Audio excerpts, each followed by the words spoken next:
Overnight, President Trump paying tribute to the 6 American soldiers killed in the opening hours of the war with Iran, attending the dignified transfer at Dover Air Force Base, witnessing their bodies return along with the families of the fallen.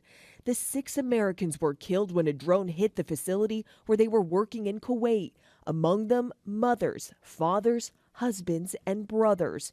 The president honoring their sacrifice while also warning Americans of more U.S. casualties. They're great heroes in our country, and we're going to keep it that way. There's always, when it comes to war, there's always that. But we're going to keep it to a minimum. This morning, the NYPD also mourning the loss of Officer Sorfly Davius, who they say died from a medical episode while deployed in Kuwait in support of Operation Epic Fury. Governor Kathy Hochul remembering him as a devoted husband and father. Trump also vowing Iran will be hit very hard, saying the U.S. has identified new targets for complete destruction and certain death as war rages on. The president saying ground troops could be sent into Iran for a very good reason. If we ever did that, they would be so decimated that they wouldn't be able to fight at the ground level.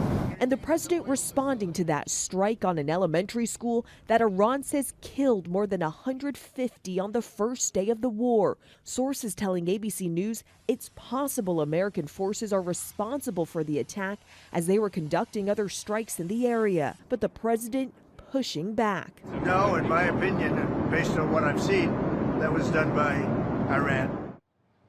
And the president will be speaking here in Doral, Florida to House Republicans tomorrow. We're talking about some of the president's most loyal allies, but even some of them have questioned the president going to war without congressional approval. And Janae, some of them are also concerned about how long all of this is going to last for. And especially with so many civilians and children caught in the middle of this. Selena, thank you. Now let's bring in ABC's Chief Global Affairs anchor Martha Raddatz, who's in Jerusalem this morning. Martha, good morning to you. You have been on the ground there in Israel. Give us a sense of how much this region has been upended by this war as it now enters its ninth day with really no signs of letting up on either side.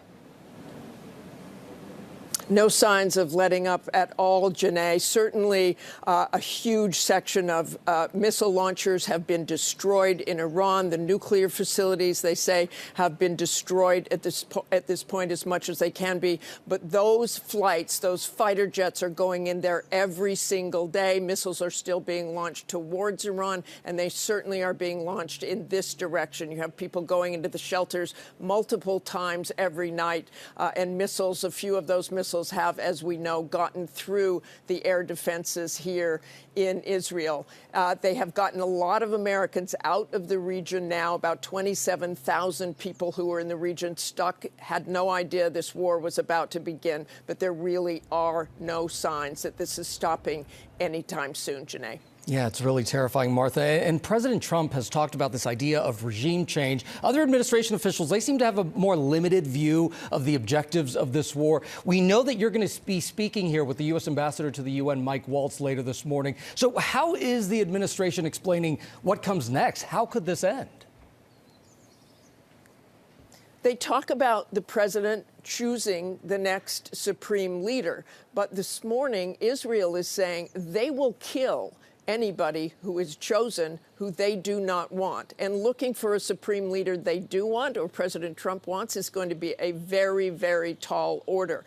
You're talking about the IRGC. You're talking about religious figures. President Trump said it's okay if it's a religious figure, but I think there is a disconnect between what the Israelis want, what the U.S. wants, and how they see regime change, which will be very difficult at this point, despite the fact that the supreme leader is dead and those 40 senior leaders.